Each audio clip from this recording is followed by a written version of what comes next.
নমস্কার বন্ধুরা, তোমাদের সবাইকে আমার খাইদাই পেটপুরি চ্যানেলে স্বাগত। তো আজকে বানাবো বেগুনি। সন্ধ্যাবেলা চায়ের সাথে একটু স্ন্যাক্স হলে মন্দ হয় না। আর যখন আমার রাহুল আমার কাছে এটা আবদার করেছে তখন তোকে খাওয়াতেই হবে বানিয়ে। তো চলো কিছু শুকনো মশলা আমি প্রথমে একটা প্লেটে নিয়ে নেব। লবণ, হলুদ, কালো জিরে, শুকনো লঙ্কার গুঁড়ো, সুজি। আমি 4 চামচ সুজি নিয়েছি। আর একটা বাটিতে 1 কাপ বেসন নিয়েছি, 4 চামচ কর্নফ্লাওয়ার নিয়েছি। আর যে শুকনো মশলাগুলো আমি নিয়েছিলাম সেই শুকনো মশলাগুলো ভালো করে আমি একটা বাটির মধ্যে নিয়ে ভালো করে শুকনো মশলাগুলোকে মিশিয়ে নেব বেসনের সাথে। মিশিয়ে নেওয়ার পর অল্প অল্প করে জল দিয়ে ব্যাটারটা তৈরি করব। তো ব্যাটারটা আমার হয়ে গেলে ব্যাটারটা আমি এক সাইডে চাপা দিয়ে রেখে দেবো। আর এই বেগুনটা দিয়ে আমি আজকে বানাবো বেগুনি।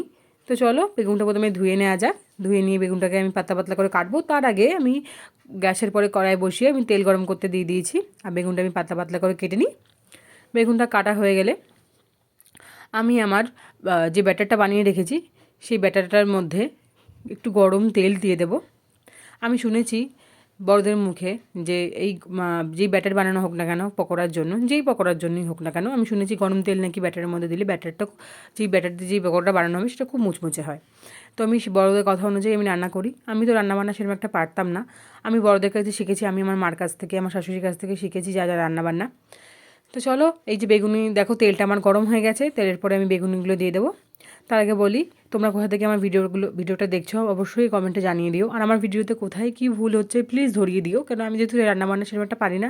আমি সবার কাছে শুনেই যেহেতু রান্নাগুলো দেখাচ্ছি, সেই জন্য যদি কোনো ভুল হয় আমাকে অবশ্যই ধরিয়ে দিও, যাতে পরের ভিডিওতে আমি ভালো করে আমার ভুলগুলো শুধরে আমি ভিডিওটা করতে পারি।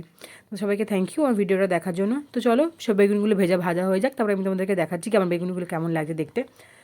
এই যে আমার বেগুনগুলো সব ভাজা হয়ে গেছে। তো চলো যার জন্য বানালাম তাকে আমি টেস্ট করে আনানো যাক।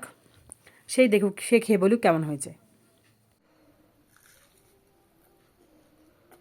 কেমন হয়েছে? ভালো হয়েছে? হ্যাঁ, সুন্দর।